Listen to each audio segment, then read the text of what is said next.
दोस्तों 1857 की पहली जंग आज़ादी के बाद अंग्रेज़ों ने मुग़ल साम्राज्य को हमेशा हमेशा के लिए ख़त्म कर दिया था और आखिरी मुग़ल बहादुर शाह जफ़र को कैद करके रंगून भेज दिया था। लेकिन दोस्तों, क्या आप जानते हो, इन्हीं अंग्रेज़ों ने बहादुर शाह जफ़र के परदादा मुग़ल साम्राज्य के सबसे ताकतवर सम्राट औरंगज़ेब से टकराने की जुर्रत कर ली थी, जिसके बाद औरंगज़ेब ने न सिर्फ हिंदुस्तान में मौजूद अंग्रेज़ों को सबक सिखाया था, बल्कि उनसे डरकर ब्रिटिश शासक को भी औरंगज़ेब से माफ़ी मांगनी पड़ी थी। आपको बता दें दोस्तों, ये बात तब की है अंग्रेज़ों की ईस्ट इंडिया कंपनी ने जब मुग़लों से व्यापार करने के अधिकार प्राप्त कर लिए थे। उस वक्त हिंदुस्तान विश्व की आर्थिक महाशक्ति हुआ करता था, जो कि विश्व की 1/4 जीडीपी को कंट्रोल करता था। अंग्रेज़ हिंदुस्तान से सामान ब्रिटिश बाज़ारों में ले जाया करते और भारी मुनाफा कमाया करते थे। कहा जाता है उस वक्त अंग्रेज़ों को हिंदुस्तान में व्यापार करने के कुछ स्पेशल अधिकार प्राप्त थे। हालांकि उस ज़माने में अंग्रेज़ ही नहीं बल्कि पुर्तगाली और डच व्यापारी भी थे, लेकिन उनको अंग्रेज़ों की तुलना में टैक्स ज़्यादा चुकाना पड़ता था, जिसकी वजह से अंग्रेज़ पुर्तगाली से ज़्यादा मुनाफा कमाया करते थे। लेकिन दोस्तों, फिर बाद में पुर्तगाली और डच व्यापारियों ने भी मुग़ल अधिकारियों से मिलकर वही अधिकार प्राप्त कर लिए थे जो अंग्रेज़ों को प्राप्त थे।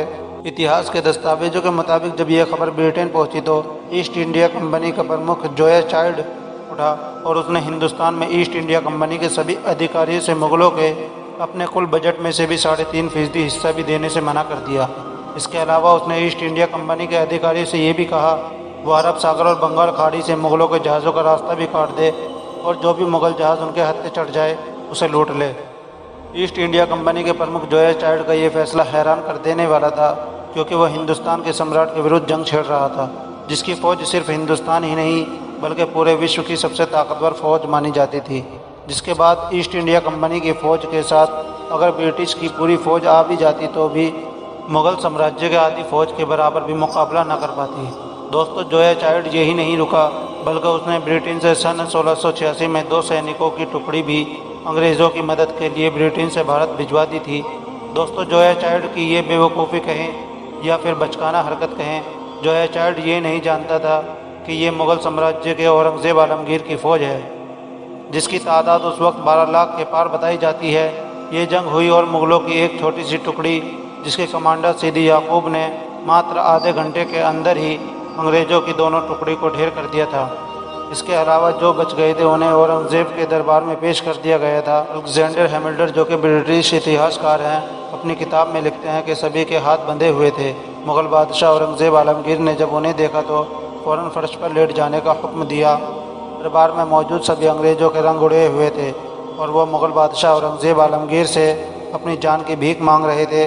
उन्होंने अपनी गलतियों को मान लिया और आइंदा कभी दोबारा गलती न करने का वादा किया। कहा जाता है उसके बाद औरंगज़ेब ने उन्हें माफ़ कर दिया और उनको हिंदुस्तान में रहकर व्यापार करने की इजाज़त दे दी, मगर उनको ये नहीं मालूम था कि ये उनकी भूल होगी, कि उसका खमियाजा आने वाली नस्लों को चुकाना पड़ेगा और यही अंग्रेज़ आगे चलकर उनकी सल्तनत को 1857 में ख़त्म कर देंगे। दोस्तों, आपको हमारी वीडियो कैसी लगी कमेंट करके ज़रूर बताएं। वीडियो पसंद आए तो लाइक, शेयर और हमारे चैनल को सब्सक्राइब कर दें। फिर मिलते हैं एक नई वीडियो के साथ, तब तक के लिए खुदा हाफिज़।